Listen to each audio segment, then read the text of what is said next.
Gracias por elegir esta sala en esta jornada, por elegir este horario y sobre todo elegir esta propuesta de disertantes, de panelistas, de concepto a desarrollar, a reflexionar. Saben que me pasó algo especial. Cuando me llaman para convocarme, primero el orgullo y el agradecimiento a Presid por esta oportunidad, me puse muy contenta porque trato a diario de observar esta situación y de ver cómo los jóvenes empiezan a apostar a la Argentina. Pero en el concepto de cómo hacer para que las generaciones futuras apuesten a la Argentina, no lograba como retenerlo, como que había algo que me impedía retenerlo. Entonces empecé a pensar por qué me costaba esto de retener que las generaciones futuras apuesten a la Argentina. Y en realidad lo que vengo a proponerles es, todos entendemos que cuando hablamos de generaciones futuras hablamos de los jóvenes que están decidiendo el futuro, en el presente. Pero también tenemos que decir o tenemos que pensar que generaciones futuras son aquellas que todavía ni siquiera nacieron. Con lo cual, los invito a pensar en cómo hacemos para que generaciones enteras apuesten a la Argentina. Porque no es un problema de los jóvenes. Digo, la falta de oportunidades que ellos perciben es un problema de todos, no importa la edad. Les habrá ocurrido que tienen gente cercana, 50, 60 años, hasta 70 años, nietos, hijos con sus respectivas familias, claro, y se están yendo. Y ahí es cuando digo, ¡cuánta valentía! Y digo, ¿cómo puede ser? También me pienso y me pregunto, ¿cómo puede ser que decidan irse con esa edad, cuando se han desarrollado, cuando han crecido, cuando han visto crecer a sus nietos y sin embargo buscan otro destino? Entonces, de nuevo, la convocatoria es empezar a pensar o darnos el lugar con ellos a reflexionar acerca de cómo hacemos para que generaciones enteras apuesten a la Argentina. Les propongo a ustedes, Damián, Esteban, Cristian, Jorgelina. Les voy a proponer a ellos, arrancando por Damián. Damián, ¿cómo te autodefinís para que ellos te conozcan y en qué lugar estás hoy? Buenos días, mi nombre es Damián Fernández Pedemonte.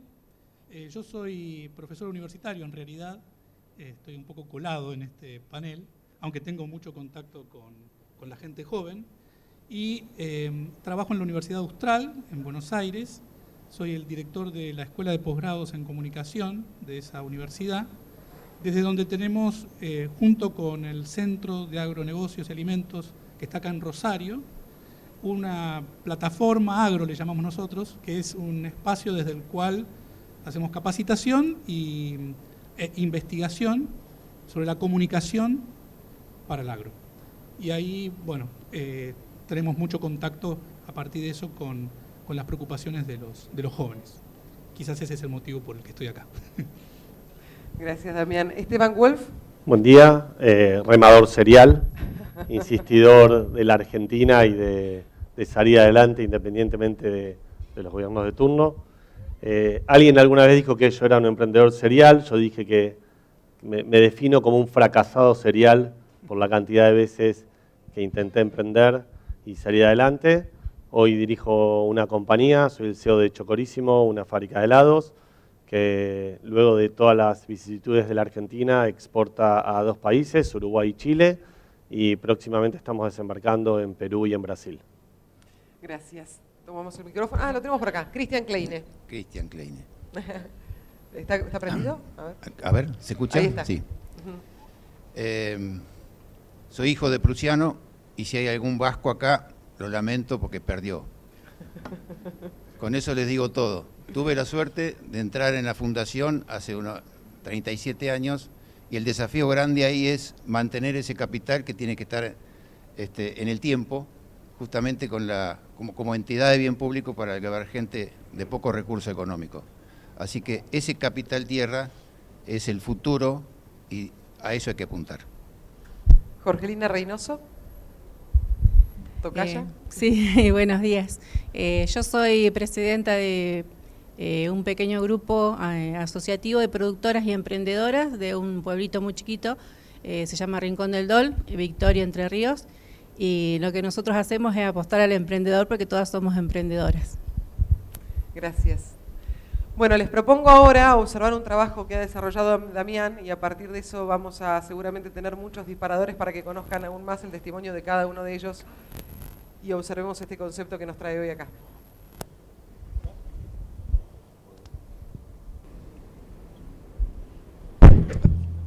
Bueno, entonces lo que les voy a mostrar es muy brevemente una parte de una investigación que hicimos el año pasado entre la Escuela de Posgrados en Comunicación y el Centro de Agronegocios de la Universidad Austral sobre la percepción que tienen los jóvenes de ámbito urbano sobre el agro.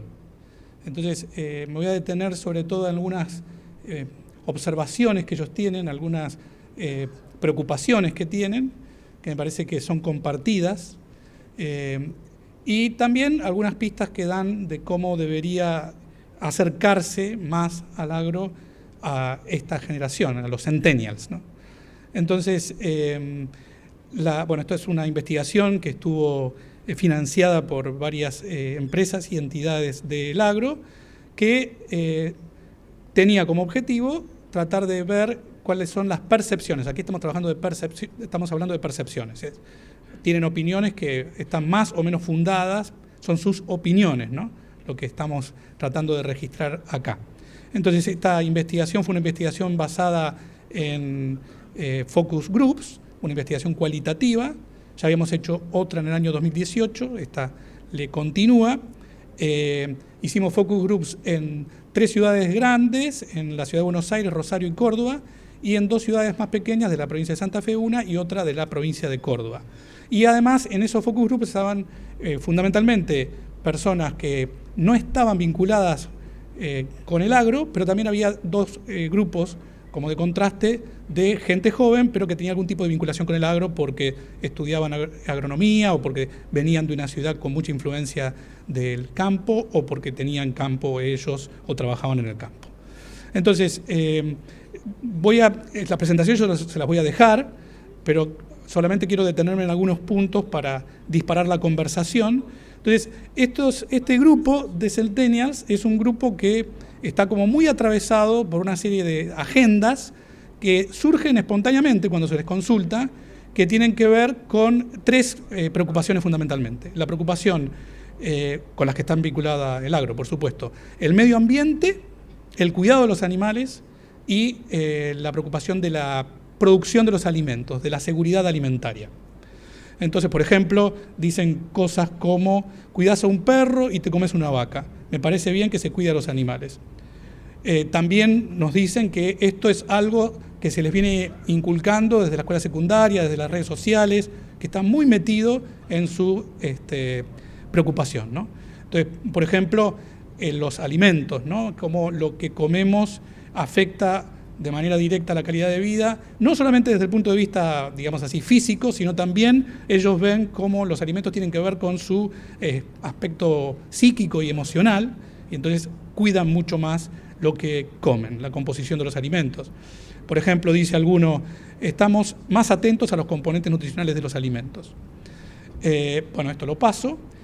Después también esos hacen como una distinción entre lo que es el agro, que lo asocian más con la dimensión productiva del campo, y el campo, que sería más como lo telúrico, digamos, el trabajo en el campo, que ellos lo ven como algo muy lleno de carencias, muy exigente, ¿no?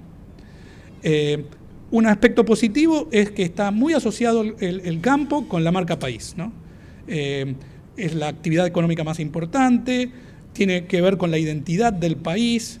Siguen funcionando expresiones como granero del mundo, como la carne argentina, que es prestigiosa en todo el mundo, espontáneamente, ¿no?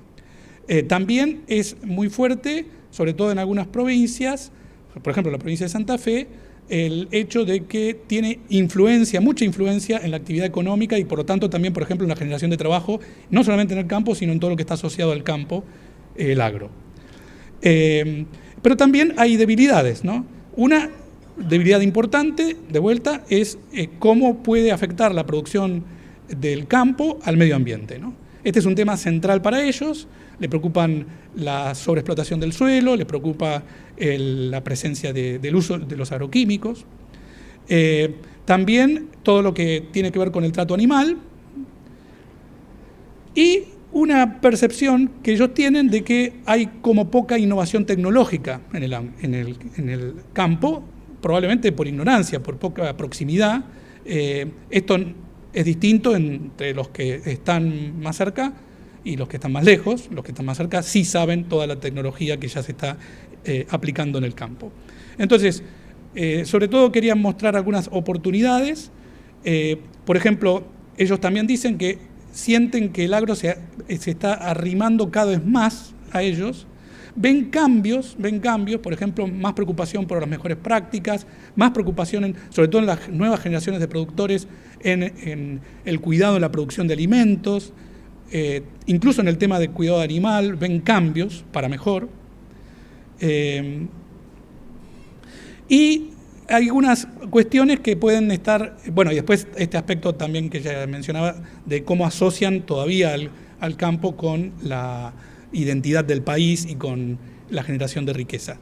Y algunas recomendaciones que uno puede inferir de lo que ellos dicen, por ejemplo, sobre todo en la comunicación que el sistema tiene con ellos, les molesta una percepción que ellos tienen de que el agro muchas veces cuando habla, le habla al propio agro, como una especie de endogamia, ¿no? O como una actitud a la defensiva, ¿no?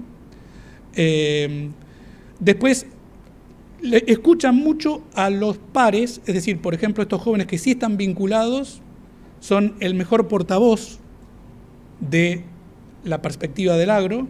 Hay influencers agros en Instagram, en las redes sociales, que comparten las preocupaciones de ellos, pero tienen una perspectiva mucho más cercana a la realidad del agro.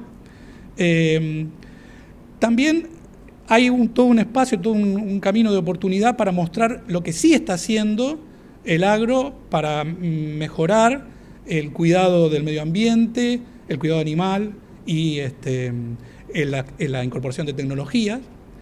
Y bueno, esto exigiría por parte de los productores, por parte de las empresas, por parte de las entidades, como nuevas formas buscar nuevas formas de narrar y de acercarse a ellos. Bueno, esto es yo lo que tenía para aportar, que me parece que puede servir para que conversemos.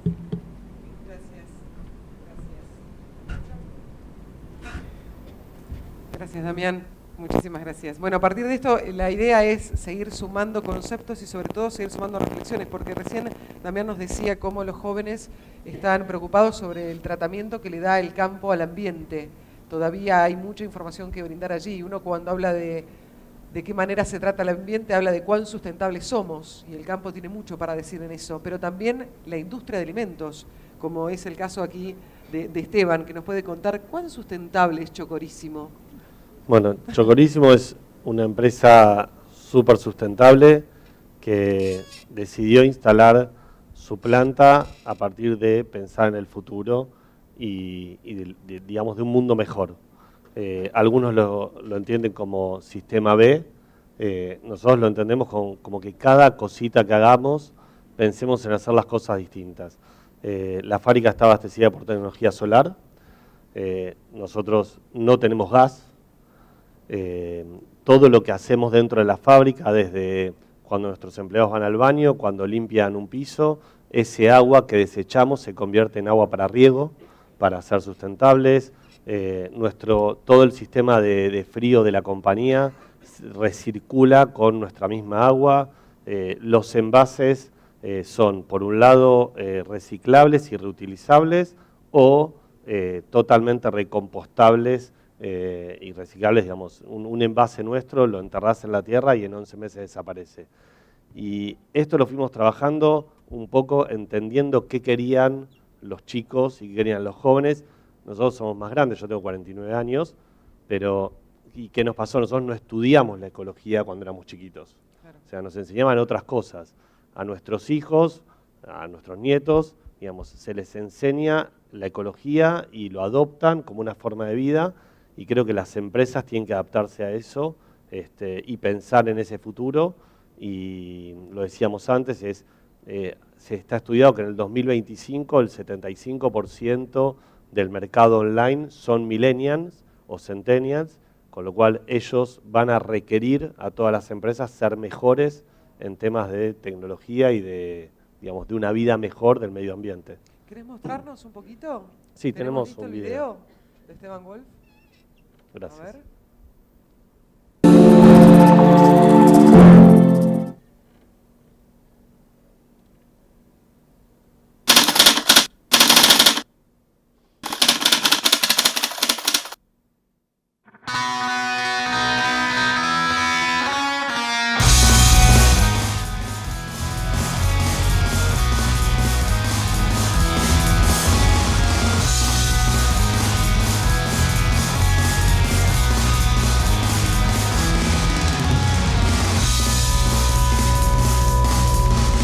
Yo estoy haciendo el mejor helado de Argentina para exportarlo a 20 países.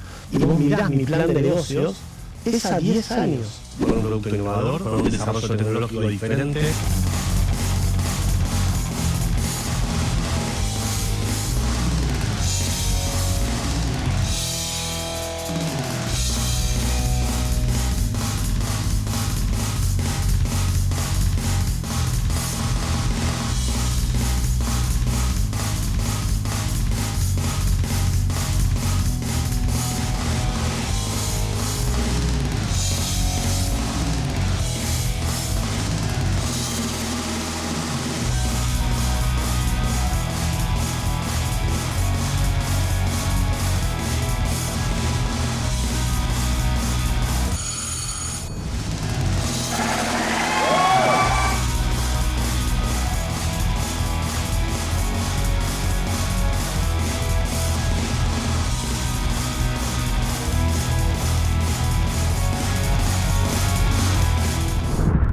Hablar de helado en la capital del helado. No sé si sabes que Rosario es la capital del helado, con ¿Vos lo sabés cual... que era un dato que no lo recordaba? Bueno. Me estaba acordando del flamante secretario de Agricultura, que tiene también la fábrica de helados, pero bueno, no es por hacer la competencia, pero me acordaba de eso en realidad. Pero bueno, vamos a tratar de salir con amigos de esta sala. Sí, totalmente, totalmente. Damián, Esteban, perdóname. Sí. Me parece súper interesante también contarle a un poco a nuestro auditorio, a la audiencia, porque recordamos que estamos de forma virtual y muchos nos están siguiendo por allí, por la web. Tenés una historia de superación muy, muy grande, pero sobre todo me impactó algo conocer de vos, que también habla de cómo somos los argentinos y de cómo podemos tomar eso y volcarlo a las futuras generaciones como una herramienta válida para quedarse en nuestro país y apostar a nosotros mismos. Vino un amigo y te dijo, invertí en mí, necesito ayuda. Y fue como para vos la palabra mágica, porque vos venías de otra rama, nada que ver con los helados. Bueno, la historia, no lo cuento eso a veces, pero es así, yo venía del mundo de los medicamentos, un amigo, yo vendí mi compañía anterior, me pidió, aprovechó la movida, si querés, vio que había cobrado mi compañía, y me pidió que le compre la suya, como un pase de mano de lo que había cobrado y entregarlo. Y le dije que obviamente que ni loco que no iba a ser heladero. Me sentía, o sea, venía de un mundo muy elite de los medicamentos, muy cuidado y demás. Le dije que no iba a ser heladero y me dijo una frase mágica que fue, necesito que me ayudes. Y la verdad fue algo rarísimo. O sea, un emprendedor... cuando va a buscar dinero, cuando va a buscar un inversor, no pide que lo ayude. No, claro. O sea, le cuenta por qué es excelente, por qué es brillante con lo que hace, las oportunidades, cómo va a multiplicar su dinero y cómo va a sacarla de la cancha o a comerse el mundo, como decimos nosotros.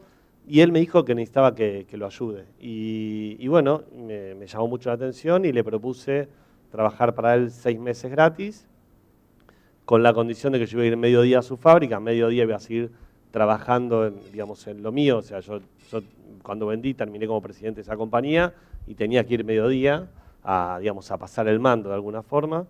Y bueno, y en esos 6 meses me di cuenta que tenía una compañía rentable, muy mal administrada, y le propuse salir al mundo. Le dije, mirá, si yo voy a ser heladero, quiero hacer lo que me enseñaron una vez, que es hacer el mejor helado del mundo, y exportarlo. O sea, creo en la Argentina, escucho todo el tiempo desde que soy chiquito que la Argentina se salva con una balanza comercial positiva y que es una de las cosas más importantes que tiene que tener un país, así que vamos a exportar al mundo. Y bueno, y nos pusimos a trabajar en un plan de negocios que fue, nosotros arrancamos en el 2015, 2016 con esta idea, tiramos toda la basura, les aclaro, o sea, todo lo que estaba hecho lo tiramos a la basura y empezamos de vuelta. Y les cuento anécdotas graciosas. ¿Por qué?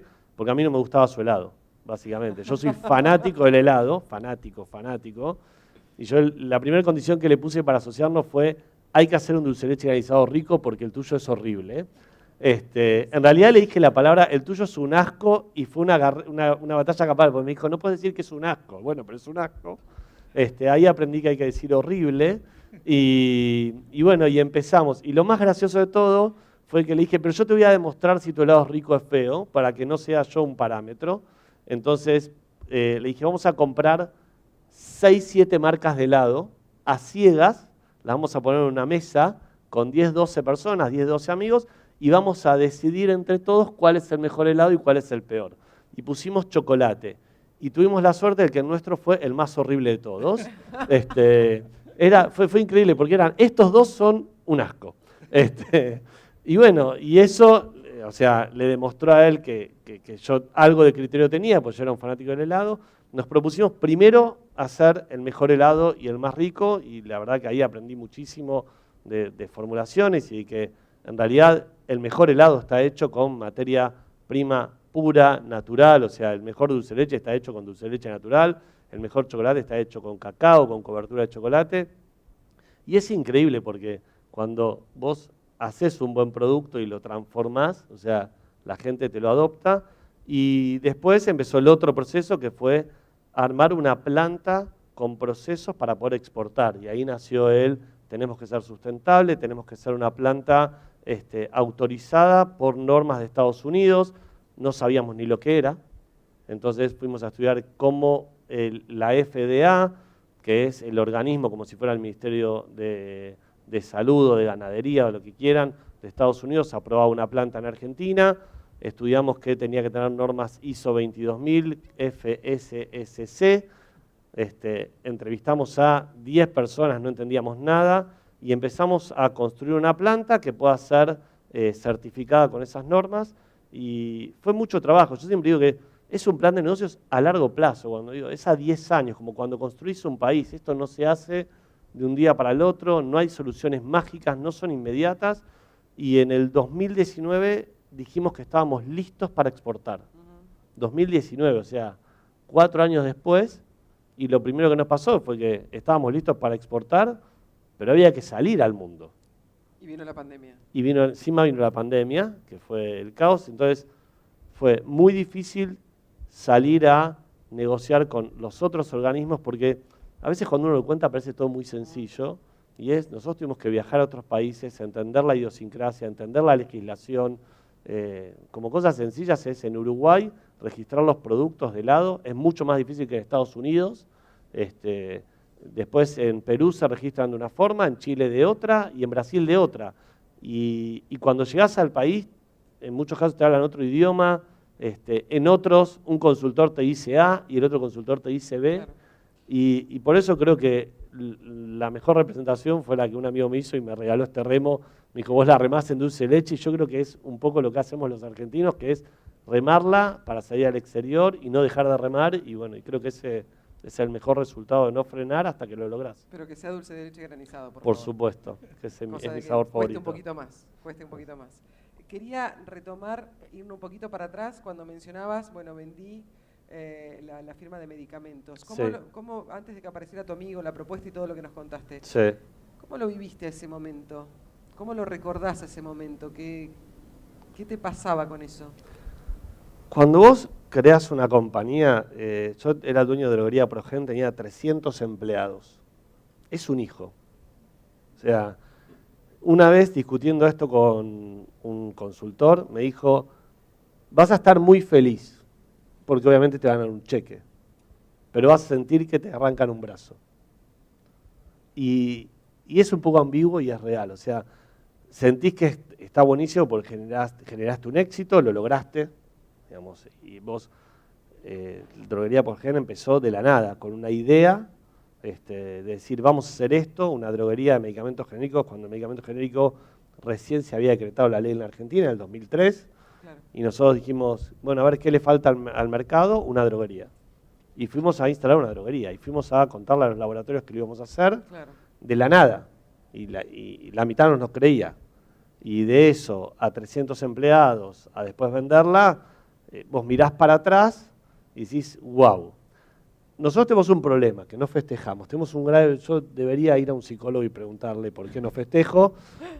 Una vez vino un empleado y me dijo, logramos tal cosa, y estaba feliz, me dice, vamos a festejarlo. Yo lo miré y le dije, ok, te voy a nombrar gerente de Yupi. Y me queda mirando y digo, mirá, la verdad yo tengo un problema con eso y te pido mis disculpas. O sea, yo lo felicito, tenemos un equipo bárbaro. Pero no podés celebrar. No puedo celebrar tanto. A mí no me gusta como festejar esos pasitos, me gusta... ¿Sentís que no hay mal que por bien no venga? Digo, Siempre. En esta situación que te sucedió de alguna manera, porque quiero ir con Cristian y me parece que es formidable entender esto, que a veces uno ante la pérdida justamente siente eso, la frustración de la pérdida, y sin embargo después aparecen otras oportunidades. Siempre. La Argentina te da un montón de oportunidades. Lo llevo al contexto, digamos, del título, si querés, de la charla, pero es Argentina, la sufrís, te frustrás y te da una cantidad de oportunidades para que generes cosas que es increíble. El otro día discutían sobre temas de dólar, no dólar, y yo decía, si nosotros lo único que queremos hacer es exportar el 80% de nuestra producción, no deberíamos estar preocupados en ciertos conceptos. Y la verdad que la Argentina te da un montón de oportunidades. Muchas veces discutimos con nuestros amigos. Yo tengo la mala suerte que un montón de amigos se fueron el año pasado y el anterior, por todo lo que les pasa a todos, y que no tenían problemas económicos. O sea, se fueron por contexto país, Claro. porque se cansaron y demás. Y la verdad... cansaron de remarla. Se cansaron de remarla, pero si me preguntás a mí y vos agarrás mi mesa chica, donde están mis socios, hay uno que me acompañó hoy acá, siempre decimos lo mismo, o sea, Argentina es el mejor país del mundo para vivir y para emprender. Obviamente sufrís, obviamente tenés todos estos altibajos, obviamente te levantás y te cambiaron 4 ministros de Economía, no sabes Claro. cómo. Mi mamá está visitando a mis hermanos en Australia y es muy gracioso, pues es la segunda vez que nos pasa esto. Ella se va un mes, pues están mis 2 hermanos y mis tíos en Australia. Y la vez pasada, en uno de los viajes pasó lo mismo. La llamé el otro día y le dije, mamá, cada vez que te vas cambian 4 ministros, no te vayas más.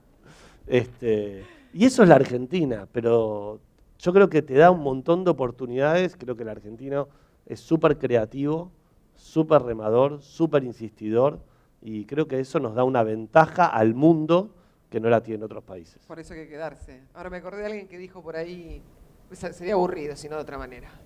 Dijeron, ¿no? Dijeron que sería aburrido si, por ejemplo, fuéramos a Alemania. Cristian, vos no te aburriste. No, si querés te cuento un poco la historia, porque te tienen que pasar cosas. La familia, después de la Primera Guerra Mundial, en Prusia, decide vender el campo. En 1928. Se va a Alemania Occidental y con la intención de comprar otro campo, viene en 1929 debacle mundial. Todos los billetes que tenía en la mano lo podía pegar las paredes. Así que se quedaron en Pampa y la Vía. Después remontaron de vuelta, alquilando, y decidieron ir a la mejor parte del mundo, Argentina. Claro. Después de la Segunda Guerra Mundial, esa fue la decisión. Se vinieron para acá. Y bueno, y acá te pasan cosas. Son 8 casos que yo viví en carne propia, que te fueron pasando, y por eso no hay mal que por bien no venga. Te van pasando cosas para que puedas seguir haciendo. Y en la fundación me pasaron, por ejemplo, un contrato de un girasol confitero, donde nosotros todavía sembrábamos 60.000 plantas, estábamos muchos años atrás. Sí. Me dice, tenés que sembrar 25.000 plantas. Pegué el grito en el cielo porque era lo que sabíamos hacer. Regularmente lo hacíamos. Bueno. Hacemos el recuento de plantas y quedan 13.000. Me dice, esto es lo mejor que te puede pasar. Yo creí que estaba loco el tipo. Bueno, fue el mejor rinde del girasol. Ahí empezamos a pensar que había que bajar un poco la densidad de planta. De 60 sin mucho coraje, bajamos a 45, después bajamos a 35 y estamos sembrando 30. Lo mismo pasó con la seca, el 2008-2009, seca, 2 años los hilos llenos de aire. No teníamos nada. Gracias a Dios teníamos las vacas y para poder pagar los sueldos tuvimos que vender las vacas, con un ternero adentro. Lloraba cuando salían a 350 vacas de cría. De esa manera logramos mejorar el sistema de la ganadería. Entonces, bajamos la cantidad de vacas, aumentamos la cantidad de invernada, pudimos solucionar un problema. Y así, pero todo esto tiene que estar acompañado por suerte también, ¿no? Una cuota de suerte tenés que tener, pero tenés que acompañarla esa suerte. Y esa suerte se acompaña, por ejemplo, juntando datos económicos y físicos, claro, para que vos puedas sacar alguna conclusión. Y así van pasando cosas y vas mejorando todo el sistema y le vas dando estabilidad. Ahora es interesante esto que planteas porque siempre es un tema de discusión. ¿Cuánto de suerte hay que tener? ¿Qué tan fuerte es el factor suerte? ¿Y qué tan predominante para conseguir las cosas? Ahí no tenés que aflojar ni bajo el agua. ¿No? Siempre mirando para adelante y sacar la cosa adelante. Encima, si vos tenés más esmero todavía teniendo que sacar algo de lo cual vos sos responsable y eso que tiene que durar, como hoy te decía, en el tiempo. No se puede, la fundación, si yo le cambio una letra, lo hago fundición. No le puedo cambiar la I por... Entonces, esa fundación es perpetua, tiene que durar en el tiempo. Ahora, teniendo en cuenta que viviste tantas cosas, ¿te quisiste ir en algún momento? ¿Dijiste, No, nunca. Nunca. Fui a Alemania, visité a todos los parientes, digo, yo con ustedes no me quedo ni un segundo. Me vuelvo a la Argentina. Con todos los vaivenes que tenemos, pero vamos a salir. Me gustó, Jorgelina, qué lindo tenerte y sobre todo para nuestro auditorio, para la gente que nos está viendo vía web. Ya me está acariciando el celular, en breve vamos a ir con las preguntas que pueden dejarlas y las vamos a compartir. Pero preguntarte fundamentalmente por las emprendedoras. La pandemia fue un momento crucial. Sí, lo que vos nosotros no hacer. fue malo, sino que tomamos algo bueno de la pandemia, no sale todo malo siempre. Empezaron a trabajar porque el pueblito donde estábamos se cerró por la pandemia y las mujeres que estaban, porque eran mujeres, todas somos mujeres, hay jóvenes y hay mujeres más grandes, empezaron a producir y a abastecer el lugar. Entonces nos dimos cuenta que podíamos autoabastecernos y poder también el día de mañana vender afuera, vender en las otras localidades. Por eso nos organizamos como grupo. Y el grupo empezó a trabajar así, empezamos a nuclear a todas las emprendedoras que había, mujeres, porque en realidad trabajo para hombres tampoco hay, únicamente en el campo hay empleados rurales o cosas así, o empleados del Estado, no tenemos, si no es por el emprendedurismo no sale adelante, no se desarrolla. Entonces lo que queríamos también proponíamos el mismo grupo, capacitar a los jóvenes y darles las herramientas necesarias para que ellos salgan adelante con un pequeño emprendimiento. Así se iba desarrollando un poquito el pueblo. En realidad lo presentamos al proyecto, pero hasta ahora nos ha costado muchísimo, pero avanzamos, despacito, pero avanzamos. Ustedes son mayoritariamente mujeres, recordanos el pueblo. Rincón del Dol, Victoria.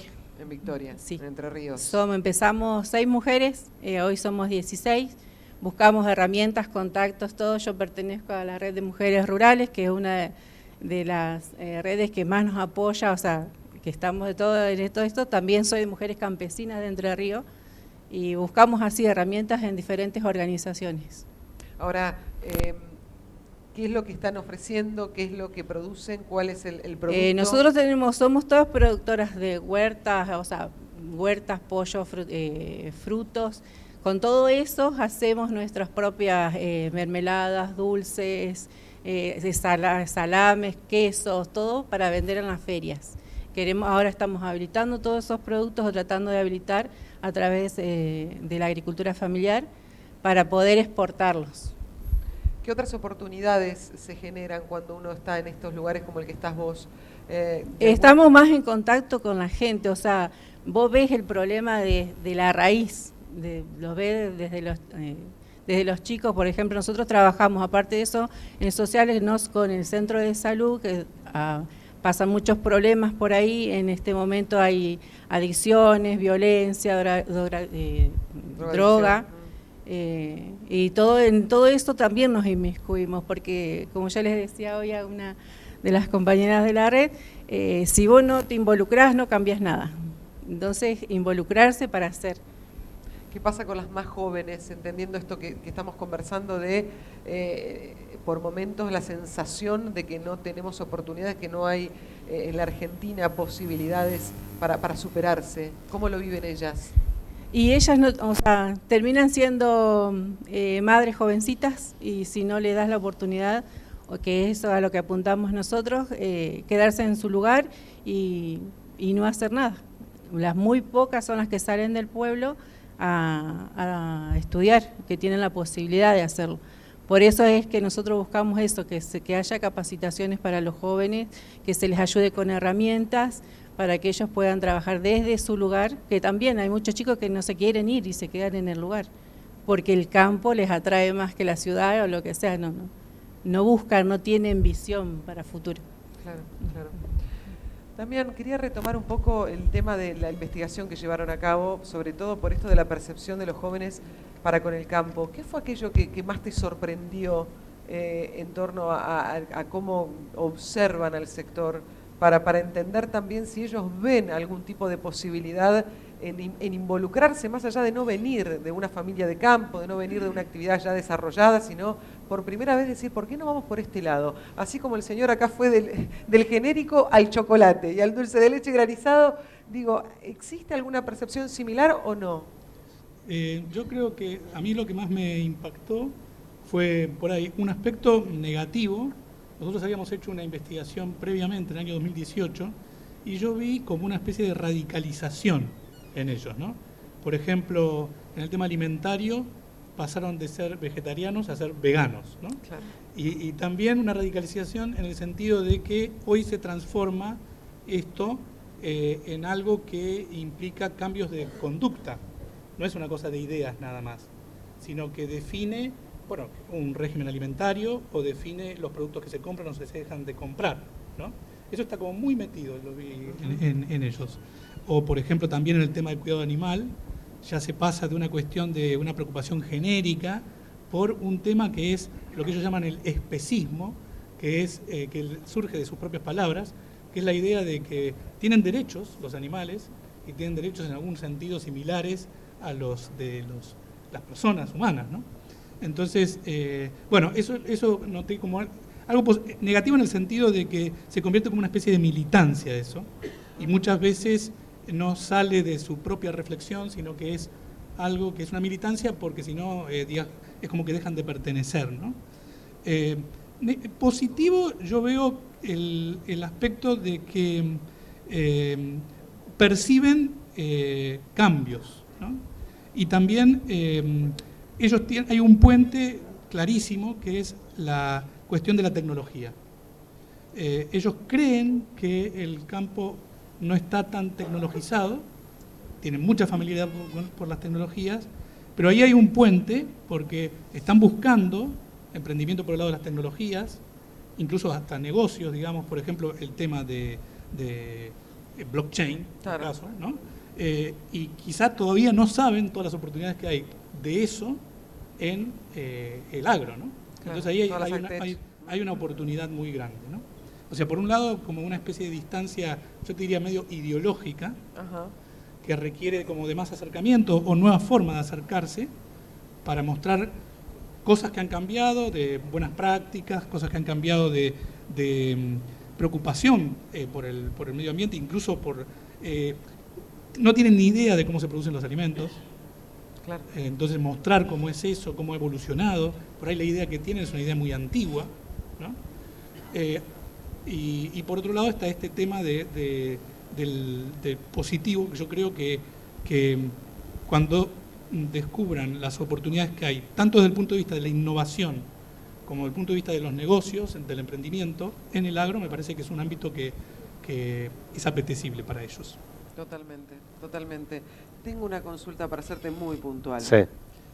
¿Qué salida tiene el helado vegano? ¿Tenés helado vegano en Chocorísimo? ¿Qué salida tiene? Bueno, a ver, todos los todas las cosas nuevas que van apareciendo, hay una discusión si son tendencia o no. Claro.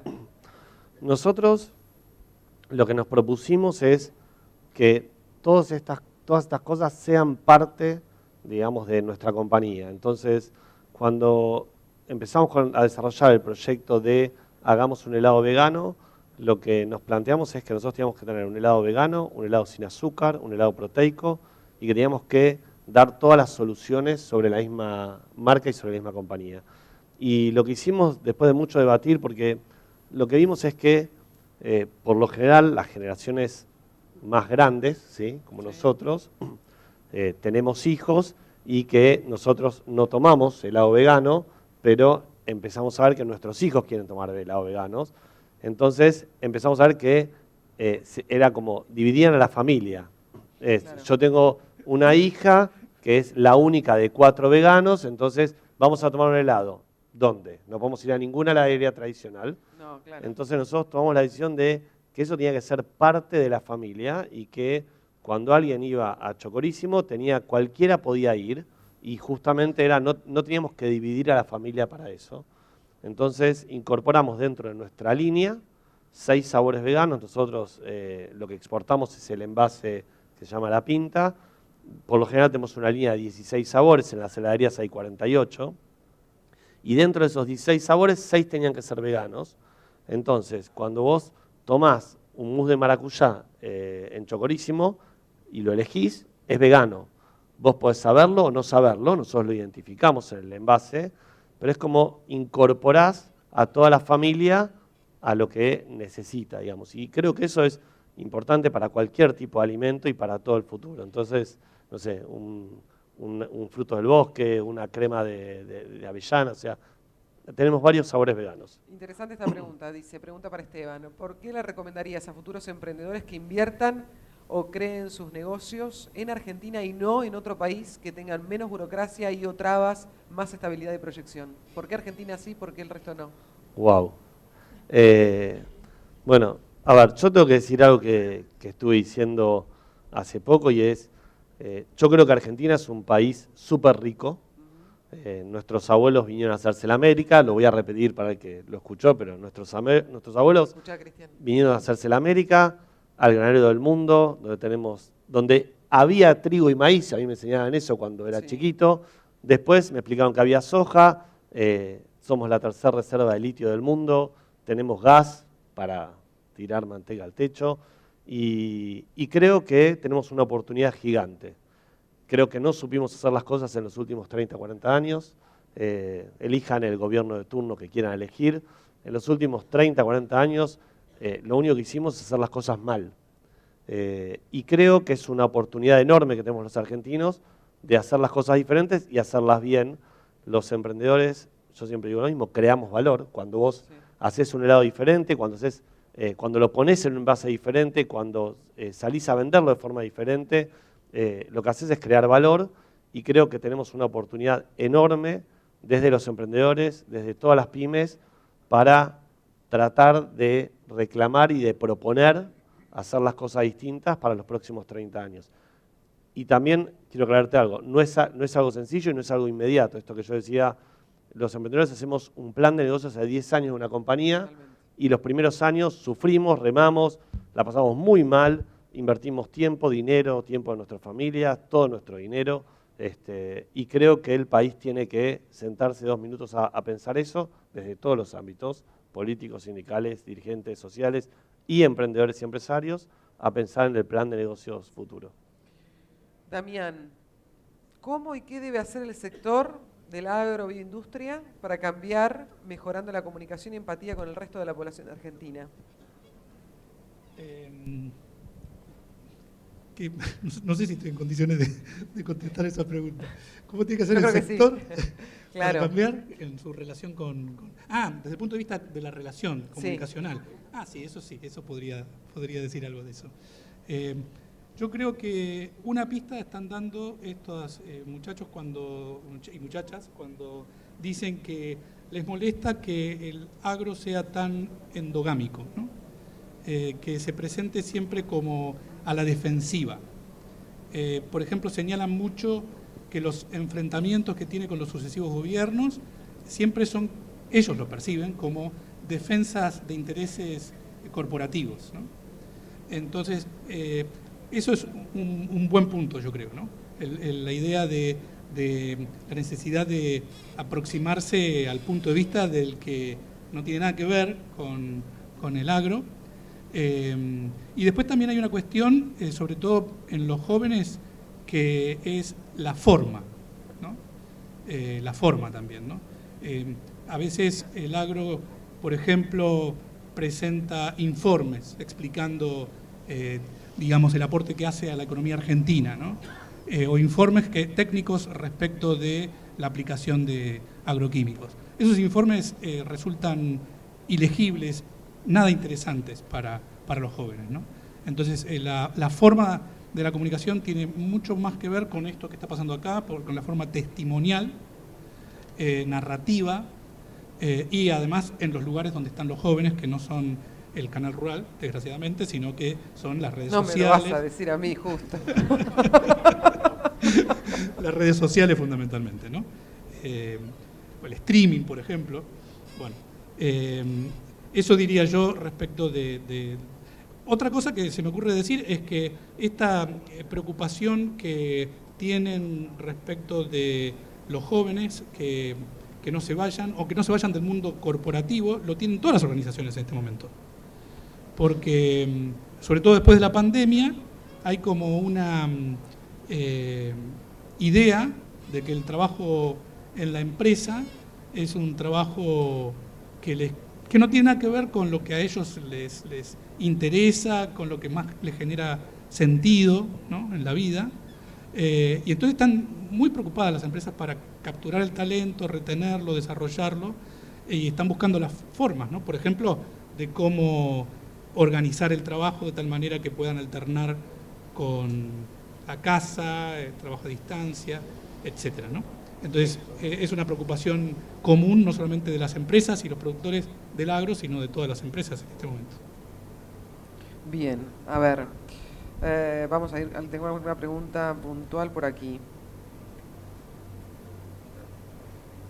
¿Cuáles son los puntos más internos en los que hay que apoyarse para que los jóvenes apuesten a la Argentina, ya que tecnología, innovación y cuestiones ambientales son temas que se vienen abordando hace tiempo y no están siendo muy efectivos? ¿Quién quiere responder? A ver quién se anima. Lo estoy mirando a Cristian. La juventud por ahí está un poquito, no sé si mal informada o ellos no se interesan. Reconozco que somos malos comunicadores. Comunicamos como la mona. No llegamos, nos damos cuenta que no llegamos, y la primera reacción es justamente la reacción. No tenemos que reaccionar. Estamos reaccionando mal.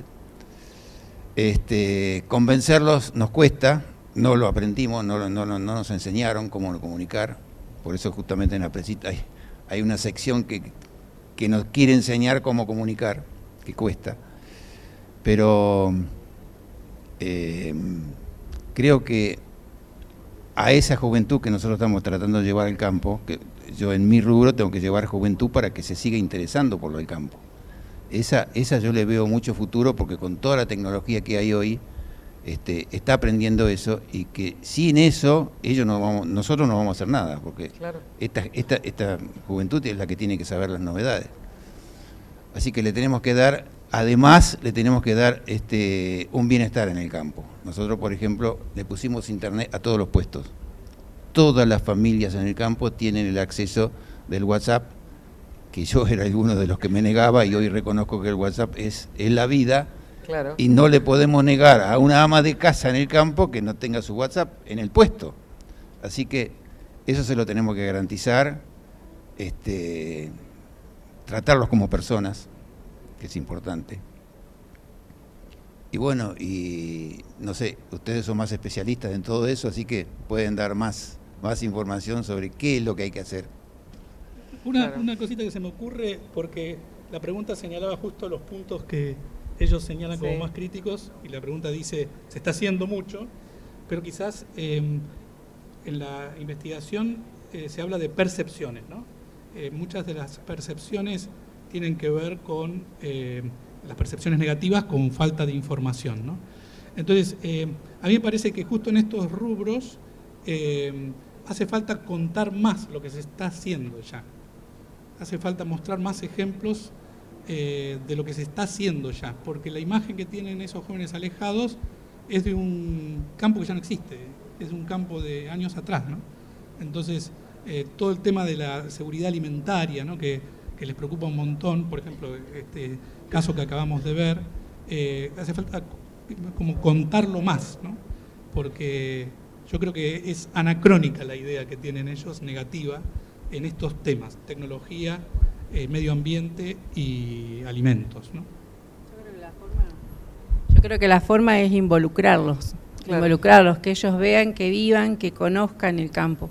Porque muchos hablan desde la ciudad. Yo le decía hoy a él, yo soy mamá, tengo 5 hijos y los míos no los puedo sacar del campo. O sea, buscaron la forma de emprender o de lo que sea, pero de quedarse en el campo, porque ellos no lo cambian por la ciudad.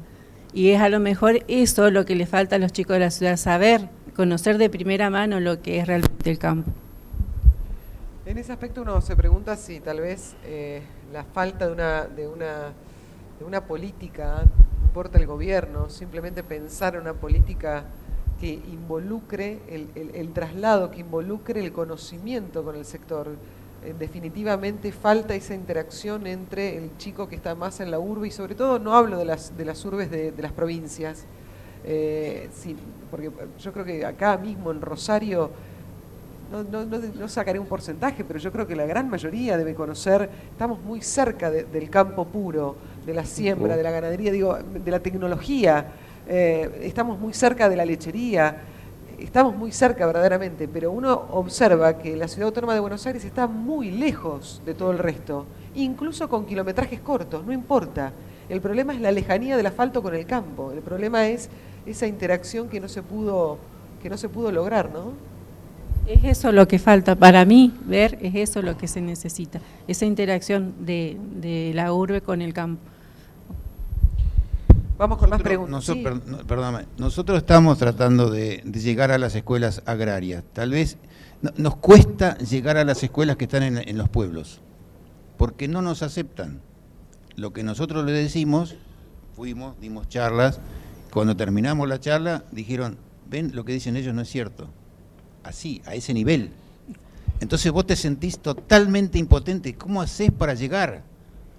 Mis chicos estaban en esa escuela. ¿Pero cómo que no sirve, no es así? No. Entonces vos decís... ese rechazo? Bueno, ahí está. Entonces te sentís impotente. Decís, ¿cómo llegás? Donde tenemos más llegadas en todas las escuelas agrarias, donde está el tema de aulas, donde nosotros vamos, le hacemos todo un video y ahora llegamos a la conclusión que tampoco el video sirve porque es una película. Entonces los estamos invitando al campo, que vengan y vean, o sea, todo un día le damos un buen choripán.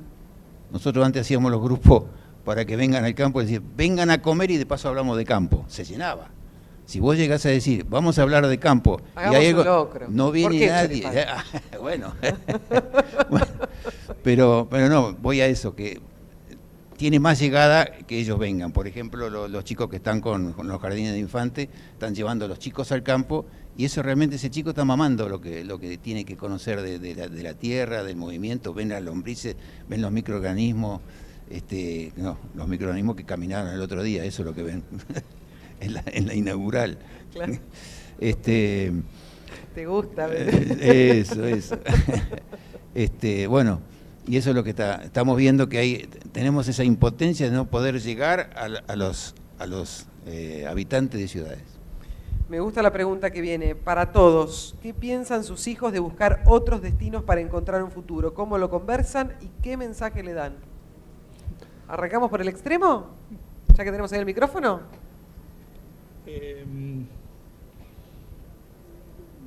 Yo creo que depende mucho también de...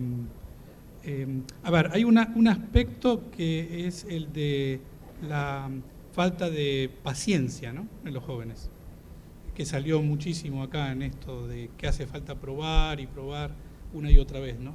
Entonces, eso se acortó, la paciencia se acortó un montón y la intolerancia a la frustración y incluso, verse proyectados peleando, Me parece que ese aspecto me parece que por ahí se inculca bastante en las familias, ¿no?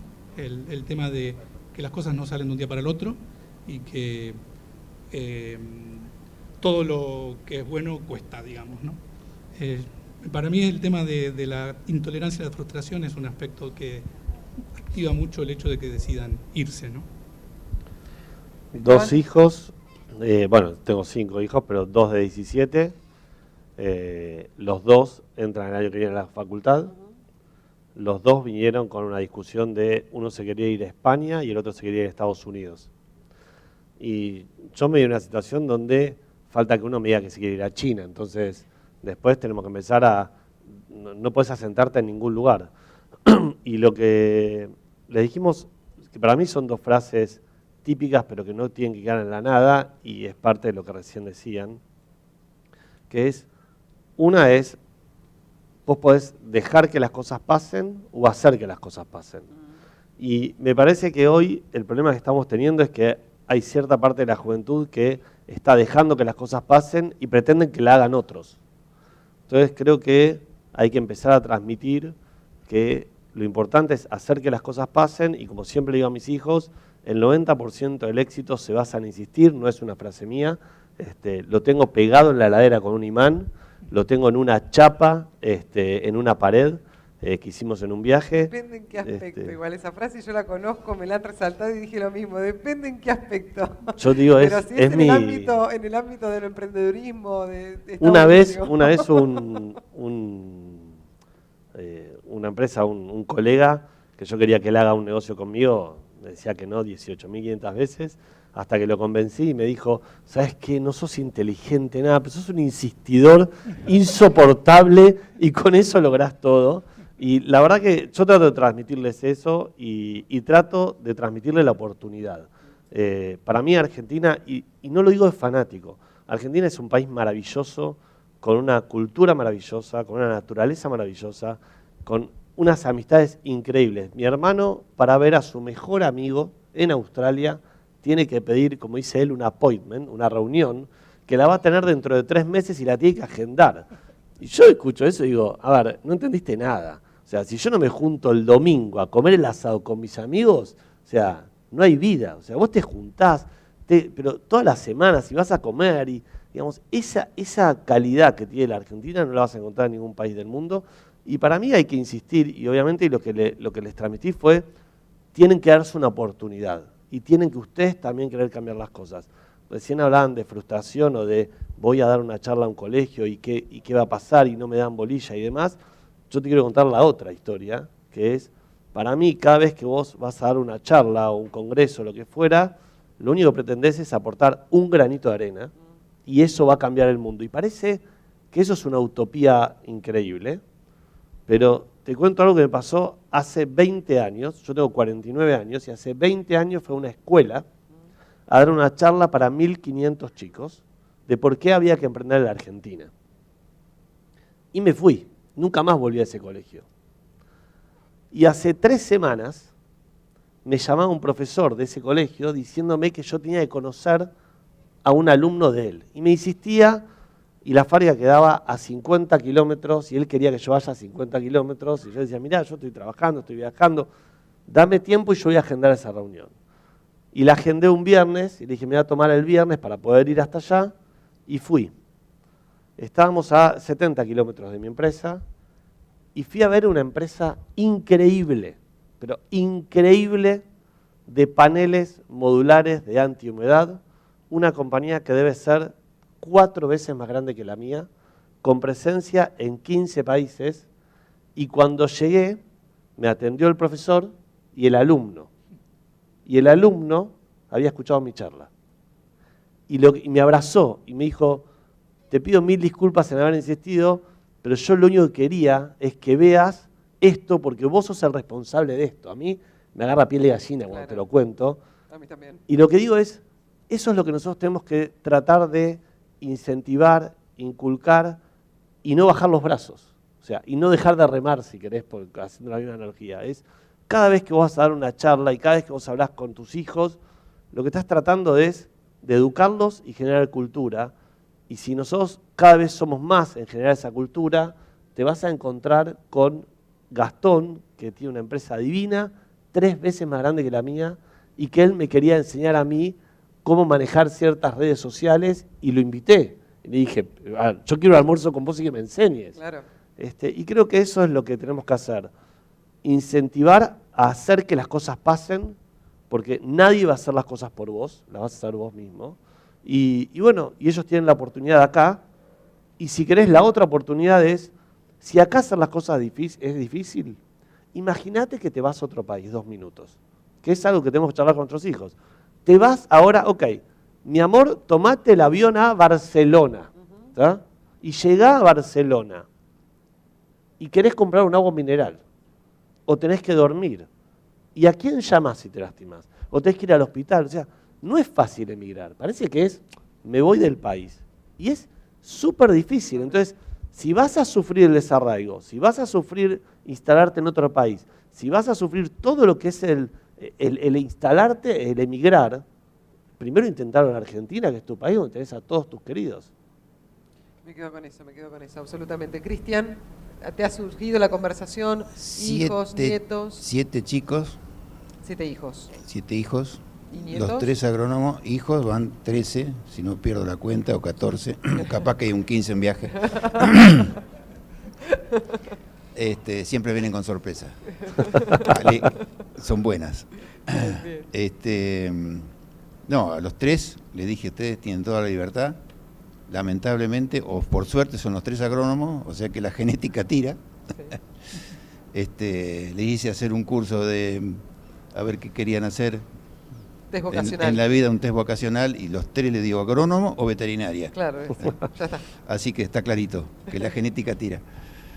Pero yo veo que el futuro es este país, porque mi abuelo lo sufrió cuando vino acá, 20 años, con la idiosincrasia totalmente distinta que él no conocía, no sabía el idioma, hasta acostumbrarse a todas estas cosas. Bueno, es como vos decís, si te vas a otro país, tenés que un montón de cosas distintas y tenerlas que aprender primero. Capaz que hoy en día, con toda la comunicación que hay, es todo mucho más rápido. Antes no había toda esta tecnología, pero esto tiene futuro, este país tiene futuro. Jorgelina. A mí no me surgió, pues ya te digo, no lo sacás del campo, sí, eso no lo sacás de ahí. No me surgió, pero sí coincido con Esteban, es perseverancia, porque a nosotros con esto del grupo que empezamos el 2020, pero también nos cuesta muchísimo, pero vos mirás atrás y avanzás, despacio pero avanzás. Quiere decir que sí se puede, si uno persevera. Eso es lo que es perseverancia. Hay que insistir también para que a otras personas les vaya bien. A veces cuando uno percibe que esa persona no tiene la posibilidad de darse cuenta que puede estar mejor, bueno, tal vez hay que insistir un poquitito para mostrársela, ¿no? Ayudar.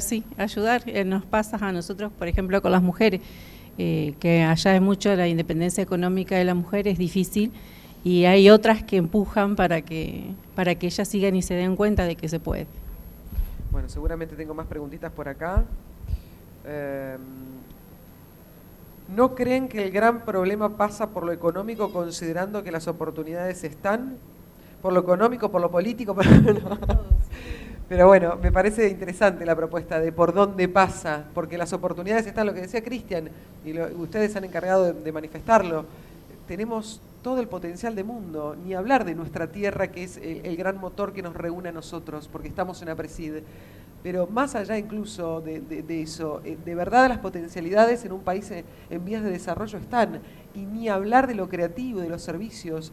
Hablabas de las ACTECH recién cuando mencionabas el tema de lo tecnológico, que todavía los jóvenes no pueden percibir. ¿Cuánta tecnología hay acá? Y a mí me encantaría traer chicos desde la Ciudad Autónoma de Buenos Aires y que observen este congreso y que pasen stand por stand y conozcan de qué se trata esa tecnología. Digo, las oportunidades están. ¿Por dónde pasa, Damián?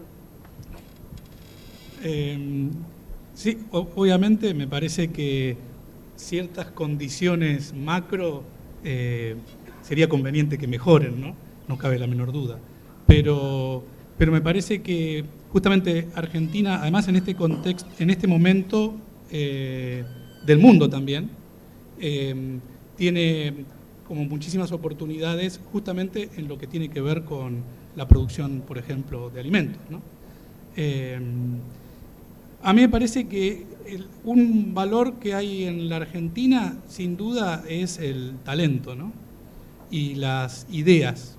Y entonces, eso yo creo que como que eso no se muere incluso cuando las circunstancias del contexto macroeconómico son adversas, ¿no? Porque de hecho hoy lo que está pasando es que se exporta mucho talento, ¿no? No se aplica al propio país, se exporta, pero ese talento está, ¿no? Escuchaba yo a un emprendedor, un empresario, que dijo, le formulaba como a los jóvenes 2 preguntas que me parecía que estaban muy buenas, ¿no? Decía, si no soy yo, ¿quién? Y si no es ahora, ¿cuándo? En las 2 preguntas, ¿no? Desde el punto de vista de emprender, ¿no? Si no soy yo, ¿quién? Por ahí, el de al lado, no, tampoco. Y si no es ahora, la oportunidad para emprender, ¿cuándo?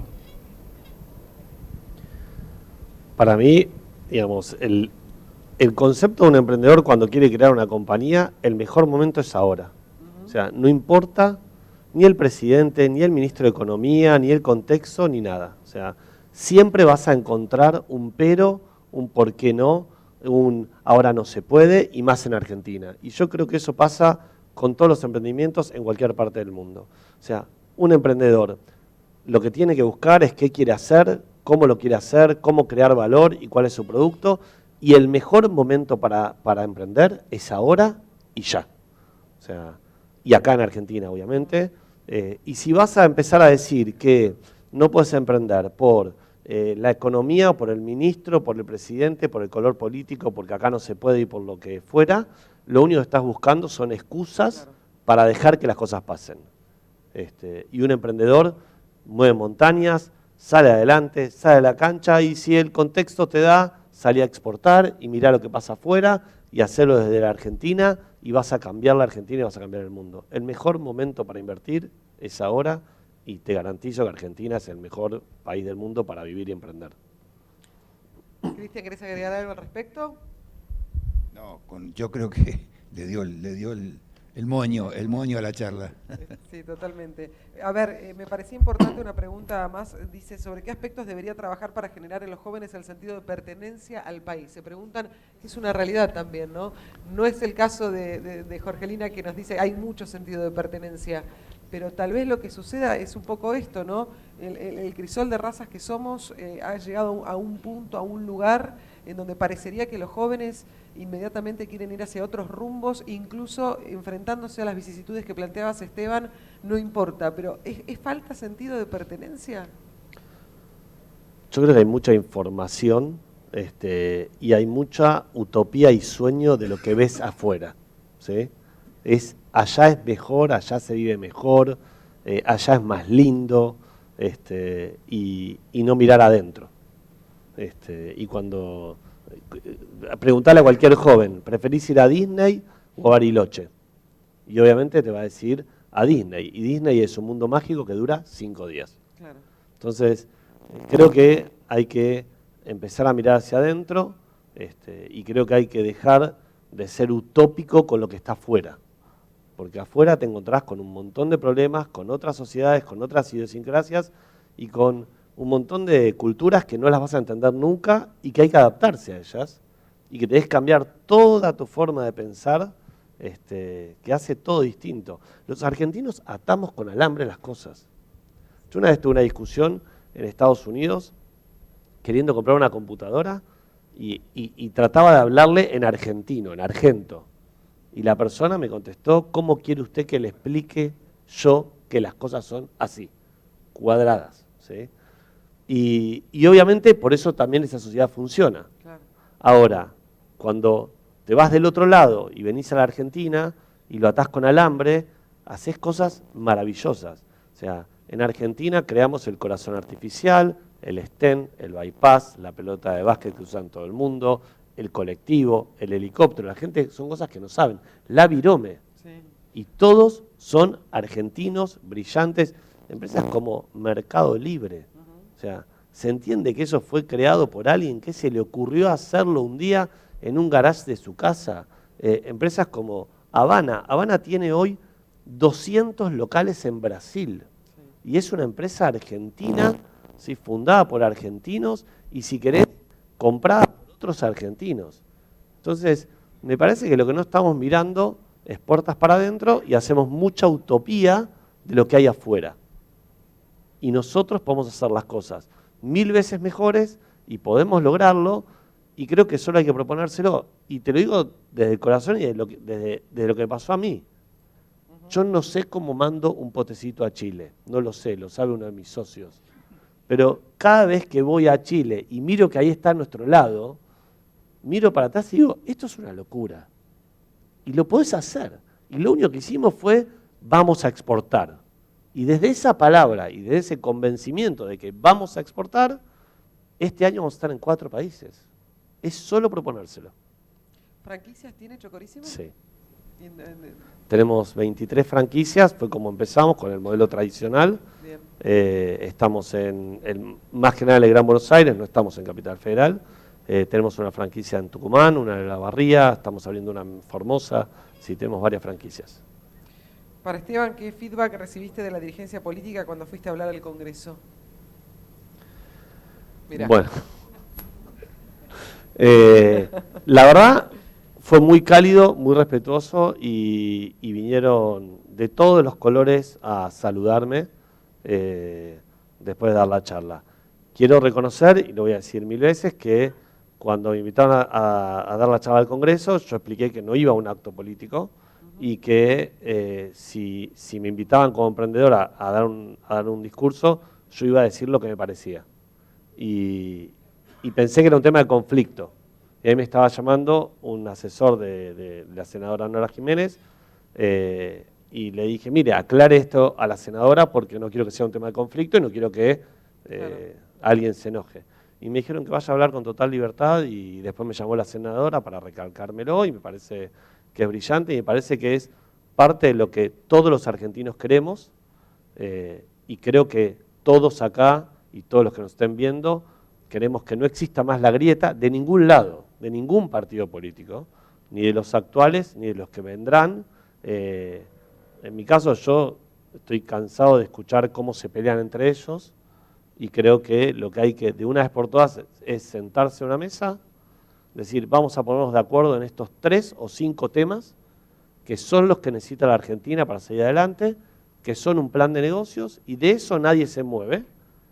Y de ahí en más, cada uno hará mejores las cosas para que todos los argentinos los voten, pero que de ciertos parámetros, de ciertos temas como contexto laboral, balanza comercial, exportaciones, o los temas que todo el mundo crea que hay que tirarlos sobre una mesa, creo que hay que de una vez por todas hacer las cosas diferentes.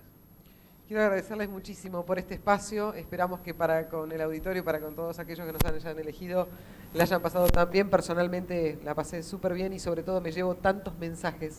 ¿Hay algo que quieran sumar en esta parte final? Bueno. Jorgelina, ¿todo bien?